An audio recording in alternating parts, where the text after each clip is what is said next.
¿Por qué nos cuesta tanto encontrar una pareja? ¿Por qué nos cuesta tanto tener una relación satisfactoria, estable o duradera? O bien, porque a menudo nos encontramos una relación que no deseamos, que nos genera sufrimiento o una relación tortuosa. O bien, ¿por qué tan a menudo se suscitan los fracasos matrimoniales hoy en día? Bueno, mi nombre es Carolina Badía, soy psicóloga y coach del Instituto Yo Soy. El día de hoy voy a hablarte acerca de 4 razones por las que no encontramos a esa pareja ideal o idónea que deseamos. Entonces, voy a hablarte de esas 4 razones por las que a veces erramos al buscar o al elegir a una pareja. Y bien, antes de comenzar, quiero preguntarte, ¿qué es lo que tú buscas en una relación de pareja? ¿Qué atributos buscas tal vez en la otra persona? Si bien la mayoría me podría decir, bueno, busco atención, comprensión, respeto, amor, ¿no? O bien que sea una persona divertida, inteligente, exitosa, respetuosa, etcétera, ¿no? Si bien vemos en esta lista de características, vemos que generalmente nos encontramos, y esta explicación es desde el enfoque psicoanalítico, nos encontramos atributos que no tenemos, faltas, cosas, atributos que nosotros deseamos tener pero que no tenemos. Entonces lo que hacemos es buscar en el otro, en la pareja, nuestras faltas. Elegimos al otro desde la carencia, desde la necesidad a veces, necesidades no cubiertas, desde la falta o de la carencia. Y eso es lo que nos genera un error a la hora de elegir una pareja. A veces nos enganchamos, por ejemplo, en atributos de esa persona que, por ejemplo, nosotros teníamos en el pasado. Por ejemplo, si antes éramos divertidos o más relajados, vemos a alguien así y nos engancha el querer volver a sentir o hacer eso que hacíamos antes. O bien algún atributo en el presente que yo tenga ahora, por ejemplo, que yo tenga más necesidad de éxito, o ahora soy más ambiciosa, o ahora soy más activa, entonces busco a alguien con esas mismas características, o me engancho si veo a alguien con esos 2 o 3 atributos que son míos, son personales. O bien con atributos que yo deseo en el futuro, por ejemplo, ser exitosa, entonces busco una persona exitosa. Y entonces nos encontramos con esa búsqueda de un ideal narcisista, de un ideal de tu imagen. En otras palabras, buscamos en el otro, nos buscamos a nosotros mismos. Buscamos nuestra propia imagen idealizada o ideal de nosotros mismos. Entonces, ¿qué es lo que sucede? Que el otro también está buscando esas mismas necesidades, faltas y carencias, y entonces se vuelve en una necesidad de dar para recibir. Pero sabemos que nadie puede dar lo que no tiene, y entonces ahí es donde viene el quiebre o la ruptura de la relación. Y entonces viene esa separación bueno, nos separamos por incompatibilidad de caracteres, ¿no? Entonces, porque se unieron, no se unieron por compatibilidad, no se unieron por completud, sino que se unieron por la carencia, por la necesidad y por la falta. Entonces, el otro se vuelve una necesidad digamos, el enamoramiento es precisamente eso que buscamos, es precisamente esa necesidad de sentirnos queridos nuevamente, que nos recuerden lo mucho que nos amamos, o que nos querían, o que nos queríamos, el volver a nuestro primer amor, donde nos identificamos precisamente a través del otro. Recuerda que cuando éramos pequeños, no tenemos identidad, no sabemos quiénes somos, y nuestro espejo de definición propia, pues son los padres, los cuidadores, son los otros. Entonces, recuerden cómo los mimos de mamá, cómo él nos decía, mira hijito, qué inteligente eres, qué listo, qué guapo. Y entonces, eso es lo que nos enamora, no tanto el atributo del otro, sino lo que nos enamora es eso precisamente, esos halagos, esos regalos, esas atenciones que el otro tiene para con nosotros. Ay, qué guapo eres, ay, qué inteligente, ay, qué hermosa, qué talentosa eres, qué comprensiva. Y eso es lo que nos engancha y nos enamora en la primera instancia en una relación. Entonces, que nos recuerden lo mucho que nos amamos. o que necesitamos amarnos. ¿Y qué pasa? Ahí sucede que aún no hemos aprendido a cortar, a dejar de necesitar el continuo reforzamiento del otro, el continuo reconocimiento del otro para sentirnos amados, valorados o queridos. Entonces seguimos todavía enganchados a la imagen o al espejo del otro y no logramos todavía nosotros mismos, vernos a nosotros mismos, reconocernos a nosotros mismos y vernos en nuestro propio espejo y amarnos a través de nuestro propio espejo. Y es ahí donde viene el enganche narcisista y el primer error en nuestra elección de pareja, elegir desde la falta. Entonces, ¿qué hacemos? Buscamos a nuestra media naranja que nos complemente, que nos complete. A veces hasta decimos, cuando elegimos una pareja, quiero a alguien que me haga mejor persona, ¿no? Que complemente lo que yo no tengo, ¿no? Y entonces ahí es donde vamos buscando también a la alma gemela. Buscamos a nosotros mismos, nos buscamos a través del otro. Entonces estamos buscando a nuestro otro yo, nuestro gemelo, nosotros mismos, en otras palabras. Ok, esa es una razón. Otra razón, tenemos la tendencia cultural que tampoco ayuda mucho. Nuestra tendencia cultural es muy codependiente. ¿Qué pasa? Nos venden o fabrican esa idea, nos programan esa idea de un amor sacrificado, un amor transformador, mágico, salvador, ¿no? Y lo vemos en las películas, lo vemos en las caricaturas, famosas caricaturas de Walt Disney o en las películas románticas, donde vemos que la pareja, por ejemplo, o le hace el caso de la princesa, la hace de transforma al príncipe, lo transforma, lo convierte al sapo en príncipe, o bien convierte a la bestia en príncipe también, y entonces nos enganchamos en esa codependencia de buscar a quien salvar, con el afán también de ser rescatados, de ser salvados, de ser amados, etc. Y entonces también nos encontramos, por ejemplo, mujeres que buscan o se enganchan con personas, con hombres que son mujeriegos, con hombres que son que tienen alcoholismo, que tal vez son poco poderosos para generar recursos, poco exitosos, o bien con alguna problemática en la que queremos rescatar, o amargados, o violentos, etc. También vemos en el caso de hombres que, por ejemplo, se fijan mucho en mujeres tal vez más jóvenes o que tienen cierta dificultad para salir adelante, tal vez mujeres con hijos pequeños o que tienen poca capacidad para salir adelante solas. Entonces hay muchos varones que también se enganchan en ese papel de ser los príncipes, los rescatadores de las princesas. Bueno, por un lado vemos que también hay esta tendencia cultural y lo vemos en los dichos, por ejemplo, culturales, donde dice que, por ejemplo, detrás de cada hombre hay una gran mujer, ¿no? O en los textos bíblicos que vemos de la mujer idónea, la ayuda idónea, que la mujer sabia edifica su casa, la mujer necia la destruye. Y dejamos como ese papel a la mujer de ese poder mágico de transformar al hombre en lo que ella quiera, para bien o para mal. Tiene ese poder de transformarla con su amor a ese hombre y hacerlo un buen hombre, ¿no? Esa mujer virtuosa, perfecta, que puede transformar en lo que sea a su pareja, ¿no? Entonces vemos que también esa es otra razón porque a veces caemos en la codependencia o en esa ilusión de ser los salvadores, rescatadores de los otros. Bien, otra razón por la que también a veces erramos en elegir pareja, pues puede ser también por los patrones parentales que tenemos de vinculación con obviamente con nuestros cuidadores, ¿no?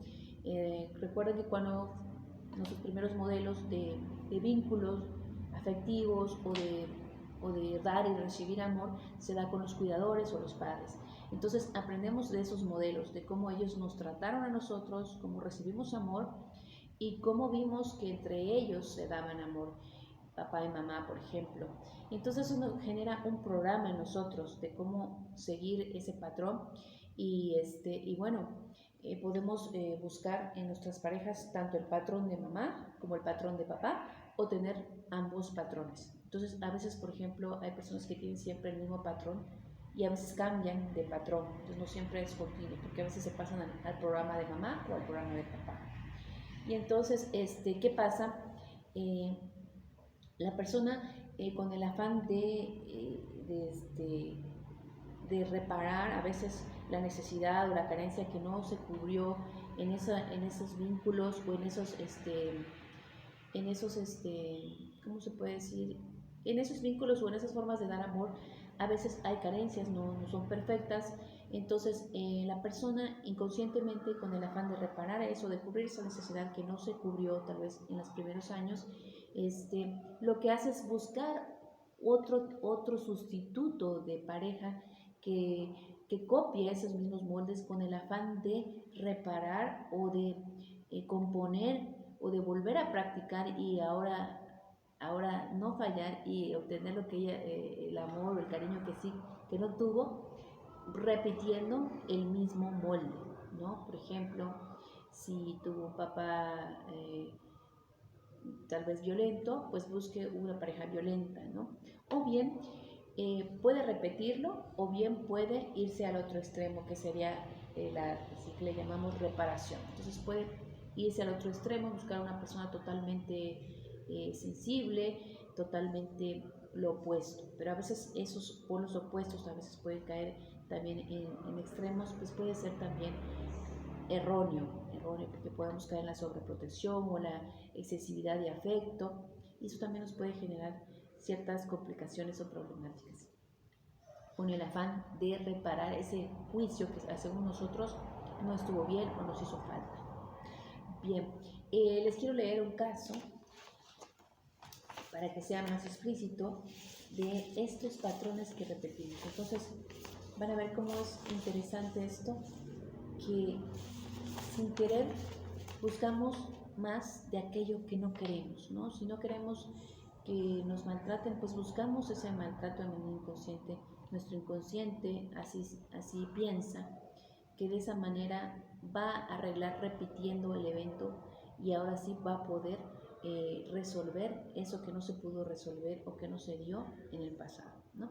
Voy a poner un ejemplo y vayan a ver cómo es bastante impactante cómo este ciclo de sufrimiento, de tener más de lo que no quiero, se convierte en algo tortuoso y cíclico de lo que no podemos salir si no somos conscientes y no lo trabajamos. Pues les voy a leer el caso de Jane, que viene en el libro de Mujeres que aman demasiado, de Robin Woodward y Norwood, y vamos a ver cómo ejemplifica bien esto que les estoy contando. Dice, Jane, casada durante 30 años con un adicto al trabajo, dice, nos conocimos en una fiesta de Navidad, yo estaba con su hermano menor que tenía mi edad, y bueno, ahí estaba Peter, estaba fumando en pipa, tenía puesta una chaqueta de parches en los codos y parecía un estudiante de esas universidades prestigiosas. Me impresionó muchísimo, pero también tenía un aire de melancolía que me resultó tan atractivo como su aspecto. Estaba segura de que alguna vez lo habrían lastimado profundamente y quería llegar a conocerlo, para saber qué le había pasado y para entenderlo. Estaba segura de que sería inalcanzable, pero creía que si yo podía demostrarle una compasión especial, tal vez lograría que siguiera hablando conmigo. Fue gracioso porque esa noche hablamos mucho, pero en ningún momento me enfrentó cara a cara. Siempre estaba en ángulo, ligeramente distraído con otra cosa, y yo trataba todo el tiempo de ganar toda su atención. Lo que pasó fue que cada palabra que él decía adquiría una importancia vital para mí, porque estaba segura de que él tenía mejores cosas que hacer. Exactamente lo mismo había sucedido con mi padre. Cuando yo estaba creciendo, él nunca estaba allí, literalmente. Éramos bastante pobres, él y mi madre trabajaban en la ciudad y nos dejaban mucho tiempo solos en casa. Incluso en los fines de semana, él hacía algunos trabajos. La única vez que veía a papá era cuando estaba en casa reparando algo, el refrigerador, la radio o algo así. Recuerdo que siempre tenía la impresión de que me daba la espalda. pero no me importaba porque era maravilloso tenerlo en casa. Yo solía estar con él y hacerle muchas preguntas para que me prestara atención. Pues bien, ahí estaba yo haciendo lo mismo con Peter, aunque por supuesto entonces no lo veía así. Ahora recuerdo cómo trataba de estar siempre en su línea de visión directa y cómo él seguía lanzando bocanadas de humo de su pipa, mirando hacia un lado o al techo o tratando de mantener la pipa encendida. Yo lo veía tan maduro, con el ceño fruncido y la mirada distante. Me atrajo como un imán. La atracción de Jane, vamos a ver, hacia Peter, dice, los sentimientos de Jane por su padre no eran tan ambivalentes como los de muchas mujeres que aman demasiado. Ella amaba a su padre, lo admiraba y ansiaba su compañía y su atención. Peter, el ser mayor que ella y distraído, al instante se convirtió para ella en la réplica de su esquivo padre. Y el hecho de ganar su atención se volvió así más importante porque tal como sucedía con su padre, era tan difícil lograrlo. Los hombres que la escuchaban de buen grado, que estaban más presentes emocionalmente y que eran más afectuosos, no despertaban en Jane el profundo anhelo de ser amada que había sentido con su padre. La distracción de Peter ofrecía a Jane un desafío ya conocido, otra oportunidad de ganar el amor de un hombre que la eludiera. ¿Qué tal? Vemos aquí un claro ejemplo de una repetición de un programa. Aquí en el caso de Jane vemos cómo repite el programa de papá y cómo ella reproduce precisamente aquello que vivió con su padre con el afán de esta vez lograr esa satisfacción, esa atención, esa conexión tal vez con papá. Y bien vemos cómo eso incluso explica muchos casos en que las personas incluso a veces después de intentar tanto estar con alguien, de repente se les da y esa persona les dice que sí y ellos pierden el interés. Dicen, no, pues ya no, como que ya no quiero, como que ya no me interesa. Ya me aburrió, ya perdí el interés.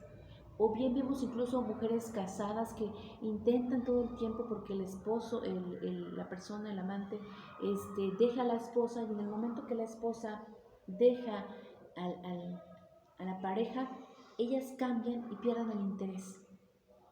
Porque ya no está ese reto, ya no está ese drama, ya no está esa repetición de ese patrón de querer alcanzar, conquistar al varón, conquistar el amor del padre.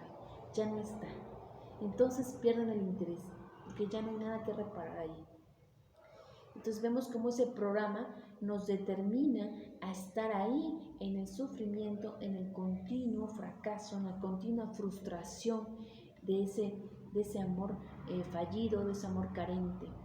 Entonces todo el tiempo estamos repitiendo precisamente ese amor frustrado, carente o deficiente. Lo vemos muy a menudo en ese tipo de relaciones, y también puede explicar por qué a muchas mujeres les gustan los patanes. ¿Por qué nos gustan los patanes? O por qué a las mujeres, a los hombres, como dicen en algunos libros, por qué a las mujeres los prefieren cabronas, ¿no? Es precisamente por esto, porque es esa repetición de ese patrón, de ese amor frustrado, de ese amor que hay que conquistar, de ese amor fallido, que estamos repitiendo y repitiendo, ¿no? Vemos también, por ejemplo, en las relaciones de infidelidad, de traición, donde la mujer, por ejemplo, o el hombre siempre es traicionado, seguramente se refiere a un patrón que estamos repitiendo, ya sea de mamá o de papá, donde nos sentimos traicionados, tal vez por un hermano, tal vez por otro pariente o por papá, nos sentimos traicionados con mamá, y eso lo repetimos en nuestras relaciones. Entonces, vemos cómo es de impactante esos programas inconscientes que nos mantienen en una relación insatisfactoria, en una relación que no queremos y que nos provoca mucho sufrimiento. Un último punto que quiero comentarles, porque precisamente que está muy relacionado con esto de los patrones y que también tiene que ver con el enfoque psicoanalítico, es otro error que cometemos cuando todavía no hemos cerrado el complejo de Edipo, que también viene de precisamente de esta repetición de estos amores frustrados. Si bien sabemos, el complejo de Edipo es esa fantasía simbólica de enamorarse y quererse casar con mamá o con papá en el pequeño, ¿no? Que viene de la metáfora de la historia de Edipo, del griego, y bueno, que se enamora de su mamá sin saberlo.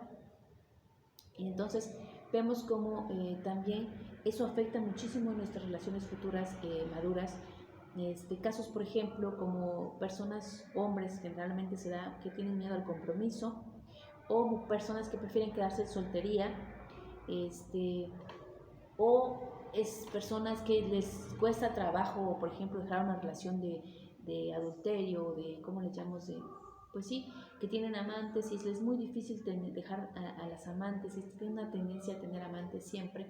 Generalmente viene de un complejo no resuelto, de Edipo no resuelto. ¿Por qué?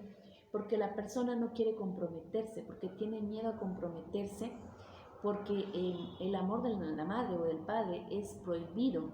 Entonces el compromiso es prohibido.